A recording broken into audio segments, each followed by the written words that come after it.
መናገር የሌለባችሁን ነገር በመናገራችሁ የምትከፍሉትን ዋጋ በጸጋ ተቀበሉ። ምክንያቱም ሁሉም ነገር ለሰዎች የሚነገር ስላልሆነ። ንቀትም ሆነ ክብርን መነፈግም የሚጀምረው ከዚሁ ነው። ሰው ምንም ያህል ወዳጃችሁ ቢሆን፣ ምንም ያህል ቀርባችሁ ቢሆን፣ ስለናንተ ግን ማወቅ የሌለበት የህይወት ክፍሎች አሉ። ገደብ የሌለው መታወቅ ላላስፈላጊ ንቀት ይዳረጋል። ስለዚህ ምን ለማን ይነገራል የሚለውን ማወቅ ትልቁና ቁልፉ ጥያቄ ነው። ሁሉም ነገር በምክንያት በሆነበት ዓለም ውስጥ ሁለት ጆሮና አንድ ምላስ የተሰጠን ለምን እንደሆነ ብንጠይቅ አነሳሳትም። መልሱም ግልጽ ነው። ተፈጥሮ ራሷ ብዙ ማዳመጥንና ትንሽ መናገርን ትደግፋለች። ስለዚህ ዛሬ ከኔ ጋር ሁሉም ሰው ስለናንተ ሊያውቀው የማይገባ የግላችሁ ሚስጥር መሆን ያለበትን 7 የህይወት ክፍሎች ነግራችኋለሁ። መልካም ልብ ካላችሁ ላይክ በማድረግ ይጀምሩ። እስካሁን ለዚህ ቤተሰብ አዲስ ከሆኑ ሰብስክራይብ በማድረግ ቤተሰባችን ይሁኑ።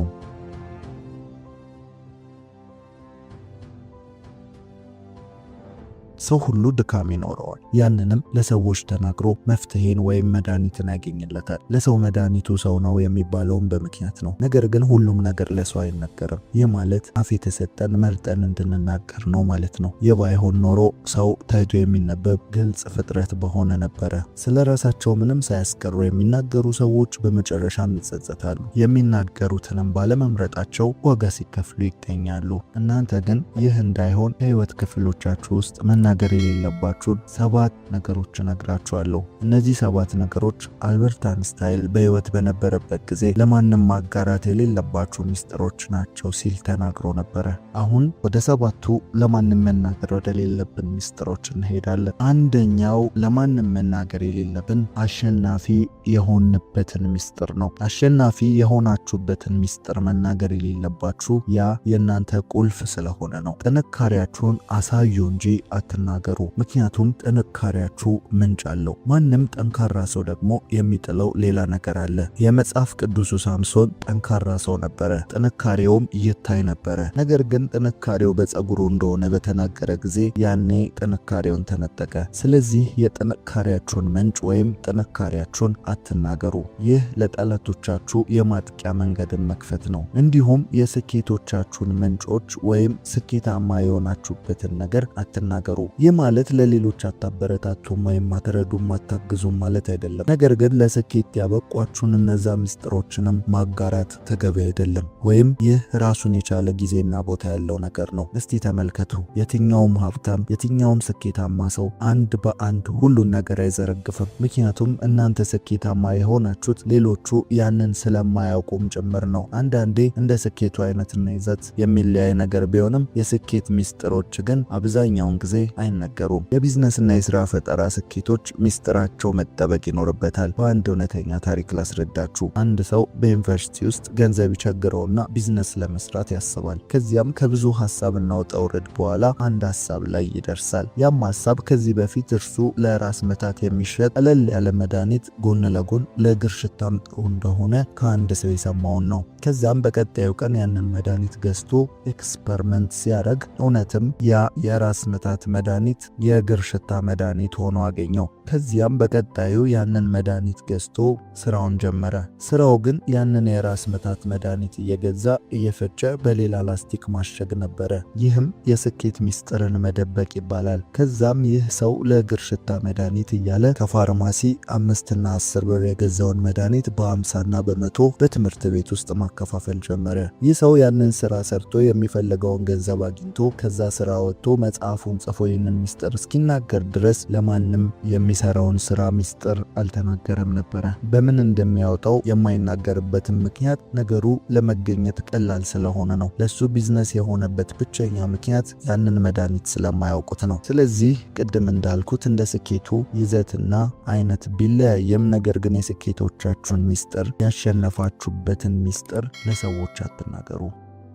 ሁለተኛ መጥፎ ታሪካችሁን። ከምንም በላይ የሰው ልጅ በህይወቱ ላይ ወደፊት እንዳይራመድ ከሚይዙት ነገሮች የመጀመሪያው ባለፈ ታሪክ ውስጥ የተሳሳታቸውን ውሳኔዎችና ያበላሻቸውን ነገሮች ናቸው። ሁሉም ሰው ወደ ኋላ ሲመለከት ሊያስታውሰው የማይፈልገው አንድ ወይም ብዙ የህይወት ምዕራፍ አለው። ታዲያ ሰው ይህንን ስህተቱን በጸጸትም ሆነ ይቀልልኛል በሚል መልኩ ላገኘው ሰው ሁሉ ሊያወራ አይገባውም። ይህ የእናንተ ህይወት ታሪክ እንደመሆኑ መጠን እንደ አስፈላጊነቱ በዘርፉ ላይ ብቃት ካላቸው ወይም በፈለጋችሁት መፍትሄ ላይ ሙያ ካላቸው ሰዎች ውጪ ማንም ማወቅ የሌለበት የህይወታችሁ ክፍል ነው። ምክንያቱም ያለፈ ስህተቶቻችሁ ለሰዎች በማውራት ትክክል ልታደርጉት አትችሉም። ይህንን ማድረግ ወይም መናገር በሰዎች ዘንድ ንቀትንና የእናንተን ብቃትና ችሎታ ለመቀበል እስኪቸገሩ ድረስ ባለፈ ስህተት ውስጥ ለእናንተ ያላቸውን ግምት ያበላሻል። ያለፈ ስህተታችሁን ስትናገሩ ሁልጊዜም በተቃራኒው ስለ እናንተ የሐሜት መድረክን እየፈጠራችሁ መሆናችሁን አትርሱ። በተናገራችሁበት ቅስፈት ከጀርባ ስለ እናንተ መወራት ይጀምራል። ያልሆናችሁትን ማንነት ይሰጧችኋል። ከዚያም በኋላ በጥርጣሬ መታየት ትጀምራላችሁ። ለእናንተ የነበራቸውን ፍቅርና አክብሮት፣ እምነት ማጣት ይጀምራሉ። ከዚያም ለምታደርጓቸው ነገሮች ሁሉ የአሁኑ ስራችሁን ከበፊት ማንነታችሁና ታሪካችሁ ጋር በማነጻጸር ሊዳኟችሁ ይጀምራሉ። ትንሹ ጥፋታችሁና ስህተታችሁን ሁሉ ከዛኛው ማንነታችሁና ከመጥፎ ታሪካችሁ ጋር በመደባለቅ እንደ ትልቅ ጥፋት መታየት ይጀምራል። ምናልባትም ከፍ ካለ መገለልና መድሎንም ልትቀበሉ ትችላላችሁ። ከምንም በላይ እናንተን ተገዢ ያደርጋችኋል። ይህንን ለተናገራችሁት ሰው ሁሉ ማጎብደድ ትጀምራላችሁ።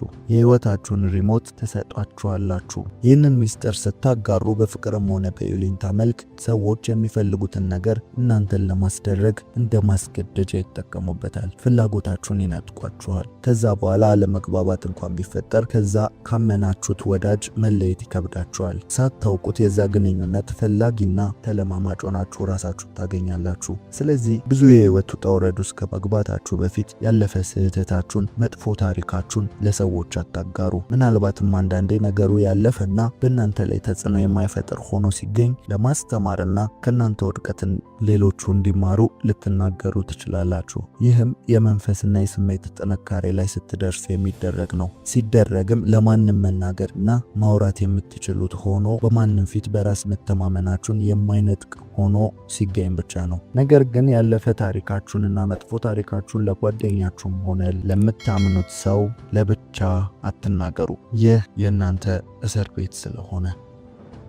ሶስተኛው ለማንም መናገር ከሌለባችሁ ነገሮች መካከል ገቢያችሁንና ተቀማጭ ገንዘባችሁን። ገቢያችሁን መናገር የሌለባችሁ ዋነኛ ምክንያት በምትነግሩት ሰው ላይ በሚያሳድረው ተጽዕኖ ምክንያት ነው። ይህንን በሁለት መንገድ ልናየው እንችላለን። ትልቅ ገቢና ትንሽ ገቢ ብለን። ትልቅ ገቢ የሚኖራችሁ ከሆነ በተናገራችሁበት ጊዜ የሚፈጠረው በትንሹም ቢሆን ቅናት ሊሆን ይችላል። ቅናት ባይኖር እንኳን ግን በትልቅ ገቢና ጉራችሁ ምክንያት ብዙ ብድሮችን ትጠየቃላችሁ። ሳይኖራችሁ እንኳን ማበደር ቢያቅታችሁ ገቢያችሁን በመናገራችሁ ምክንያት አትታመኑ። የገንዘብ አንድ ሕግ አለ። ብዙ ገቢ ሲኖር ብዙ ፍላጎት። ያ ማለት የምታገኙት ገቢ ከፍ ባለ ቁጥር የምትፈልጉትም ሆነ ከእናንተ የሚጠይቃችሁ ወጪ ከፍ እያለ ይሄዳል። ይህንን ግን ሰው አይረዳውም። ገቢያችሁን ስትናገሩ ከምንም ወጪ ነፃ አድርጎ ነው የሚመለከታችሁ። ስለዚህ ያንን ገንዘባችሁን ምን ታደርጉታላችሁ ብሎ በራሱ አቅጣጫ ብቻ እናንተን መመልከት ይጀምራል። ያ ማለት ለሱ ካልሰጣችሁት፣ ለሱ ካላበደራችሁት፣ ለሱ ካልረዳችሁት ሌላ ቦታ አትረዱም፣ ሌላ ቦታ አትሰጡም፣ ሌላ የህይወት ጥያቄያችሁ ትንሽ ነው ብሎ ከራሱ ወጪ ጋር ነው የሚያገናዘበው። ስለዚህ ገቢያችሁ ትልቅ ሆኖም ብትናገሩ ላላስፈላጊ ብድርና ላላስፈላጊ ትችት ነው የሚያጋልጣችሁ። ስለዚህ ገቢያችሁ ከፍ ብሎ ከሆነ ከዛም ብሶ ብታበድሩ እንኳን ለእናንተ ለመመለስ ዝግጁ አይሆኑም። እሱ ምን አጣ ዝም ብሎ ነው እንጂ በሚል ብድራችሁ ላለመመለስ በዛም በዚህም ምክንያትን ይደረድራሉ።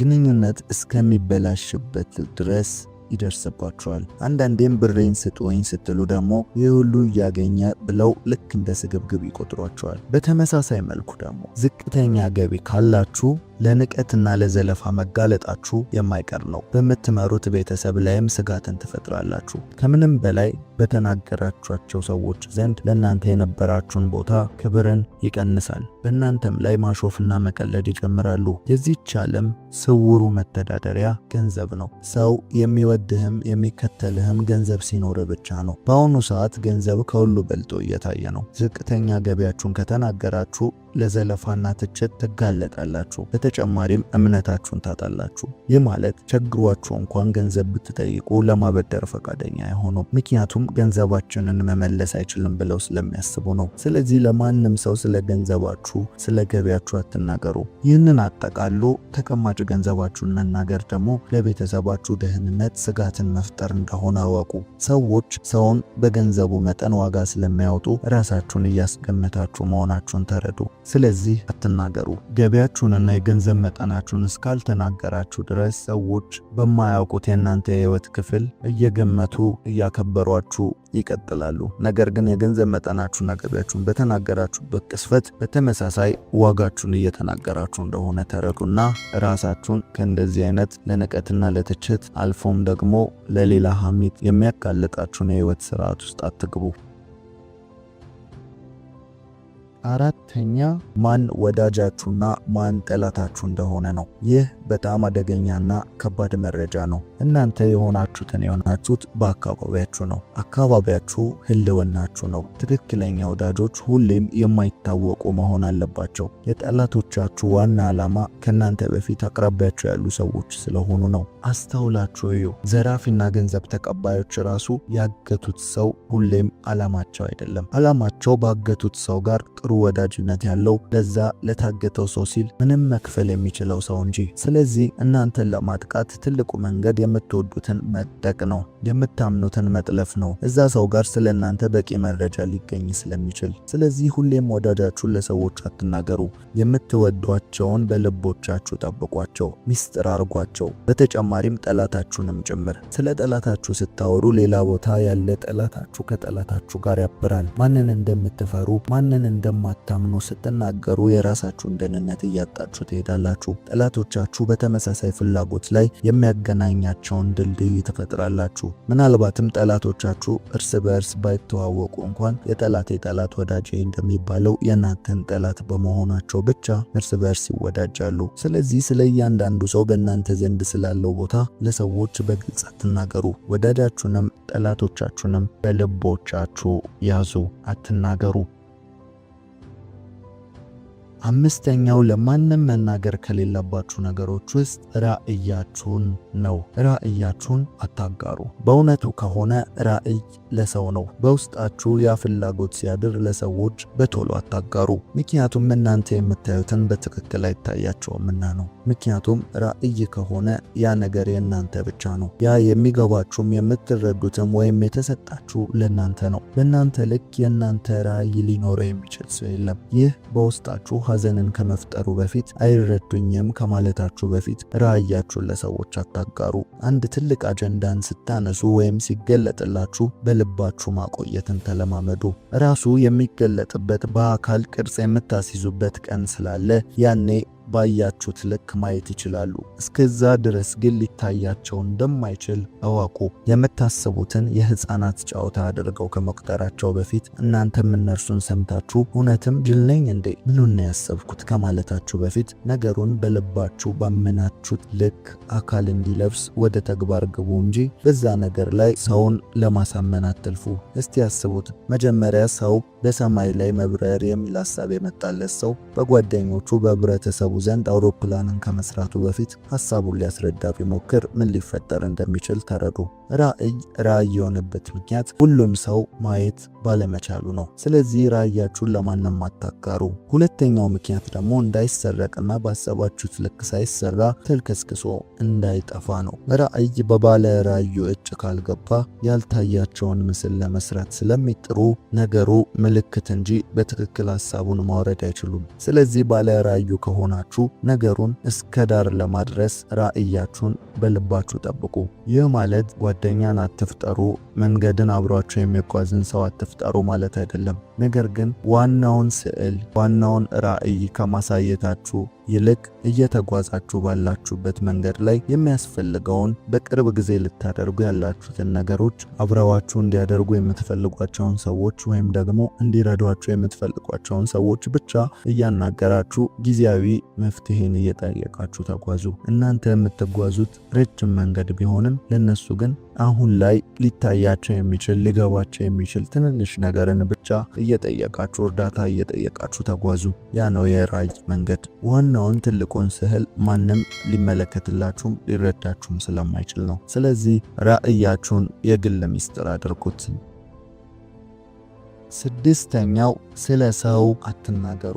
ይህ በተለምዶ ሐሜት የምንለው ነው። እናንተ መታማት አትወዱም፣ ስለ እናንተ እንዲወራ አትፈልጉም። ታዲያ ለምን ስለ ሌላ ሰው ታወራላችሁ? ግድግዳን ስትገፉት በተመሳሳይ ፎርስ እናንተን ይገፋችኋል። ያም አክሽን ኤንድ ሪያክሽን ፎርስ ይባላል። ህይወትም እንደዚህ ነው። አንተ ስለ ሌላው ሐሜት ላይ በተሳተፍኩ ቁጥር ስለ አንተም የሚወራው ወሬ አድማሱ እየሰፋ ይሄዳል። ምድር ላይ ያወጣኸውን ኢነርጂ ውጤት ታገኛለህ። ጊዜን ስለ ሰው በማውራት አታጥፋ። ጓደኛ ሲታማ ለኔ ብለህ ስማ እንደሚባለው አንተ ስታማ የሚሰሙ ሰዎች ነገ እነርሱንም እንደምታማቸው ማሰባቸው ወይም መገመታቸው አይቀርም። ደግሞም ልክ ናቸው። ስለዚህ ሐሜትን ስለ ሰው ማውራትን አቁሙ። ምንም አይነት የሰው ስህተትን በሌላ ሰው ፊት አጋፍጣችሁ አትስጡ። የሰው ገመናንና ሚስጥርን የመሸከም ትከሻችሁን አስፉ። ይህ እናንተ በሰዎች ዘንድ ጥሩ ተአማኒነትንና ተወዳጅነትን እንዲኖራችሁም ያደርጋል።